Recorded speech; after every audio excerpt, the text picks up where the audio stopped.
Yes, that is correct. Go.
Would you mind taking us back to the day of the accident and just telling us what happened on that day?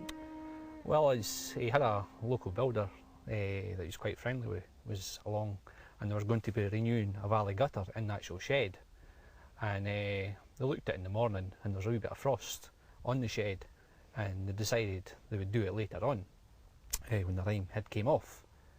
And I was actually Christmas shopping with my wife in Edinburgh at the time when it happened, or I might well have been along here, and we got a phone call to say that brother had an accident. What's he done? You know, we come home, and that was the biggest shock of my life. Like,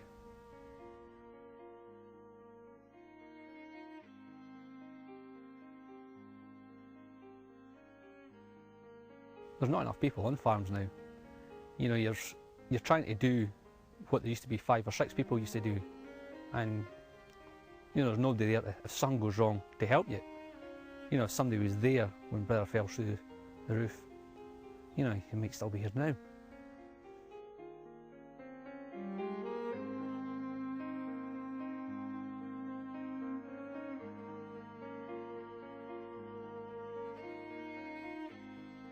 Unfortunately, accidents like Hugh's are all too common on British farms, something that the Health and Safety Executive are desperate to change, and they've come up with a unique campaign in an attempt to do so, using these. They're called Promise Nots and have been sent out to farmers across the country. Well, this campaign is to highlight the tragedy of the deaths in the farming community. The farming community lost 455 people in the last 10 years, fatalities that could have been avoided. And the idea of this promise knot is to promise to come home safely at night. Just to concentrate the mind to think, maybe I shouldn't do that activity without ensuring it's without risk. Some people think that it's patronising to them, but at least it's getting them talking. And so they're saying, well, this is patronising. I've been in farming for 50 years. What a cheek they've got sending me this. But if it stops one person dying, then it's been worth every penny that has been spent. No one can even begin to imagine how hard it is to speak about your brother and about the day of the accident. Why do you think it's so important then to speak to us, to tell your story? Well, after I was actually phoned to ask to do this interview, I sat down and thought about all the people I know who's been killed, lost limbs, or been injured, and it's actually quite horrific. And well, if I can help one person to stop and think, I think I'm doing some good. How much of an impact? I mean, how devastating was the accident on your family? It was hugely devastating. You know, and Mum and Dad, no parent should have to bury their child. No parent.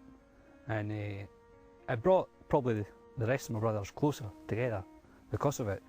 But it's a horrible way to do it. You know, you should never have to go through this. Never.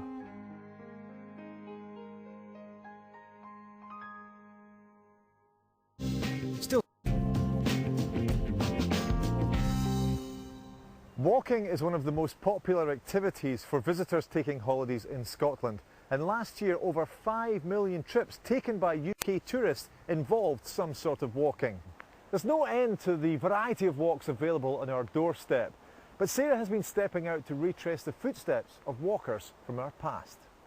Newtonmore calls itself the walking centre of Scotland, with lots of walks within easy reach. But because of the difficult terrain and the length of journey, getting to the Highlands wasn't always easy. And then, one dramatic period in Scottish history literally changed the map and the way we walk through the landscape. Writer Ian Mitchell is guiding me through the stories of just a few of Scotland's walkers. And this week, we're following the footsteps of the Jacobites. What's the relevance of this road we're on? Well, this road and the bridge we're going across here too is one of the best maintained parts of the military road system built by General Wade after the 1715 rebellion. So it meant that the soldiers could move about the area much quicker, know where they were, be supplied much better. Paradoxically, to begin with, they were of more advantage to the Jacobites, so people point out that initially the Wade's roads helped the Jacobites in the 45.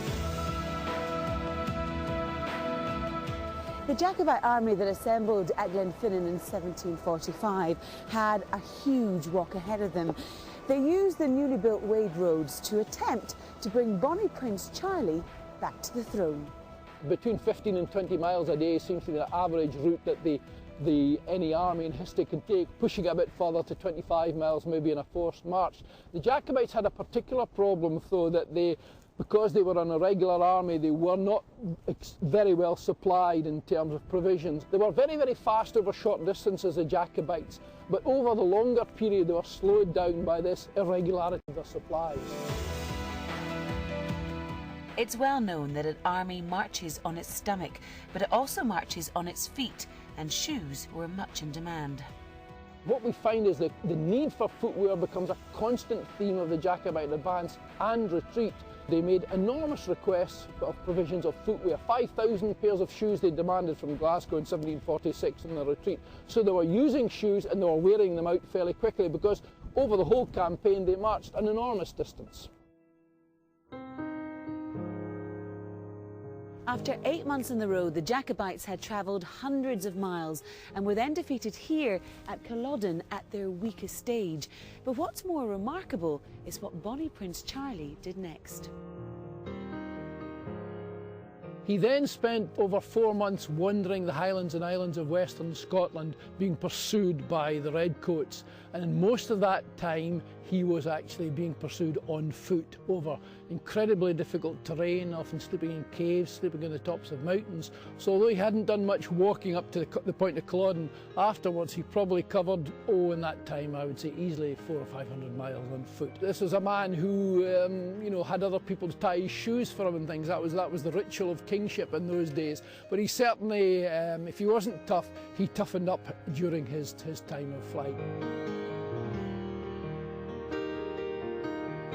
The ill-fated march of the Jacobites led to one of the biggest defeats in Scottish history.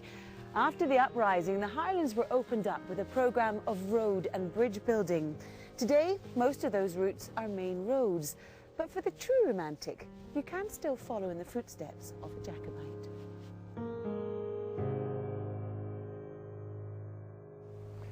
If you'd like to march along the Jacobite route,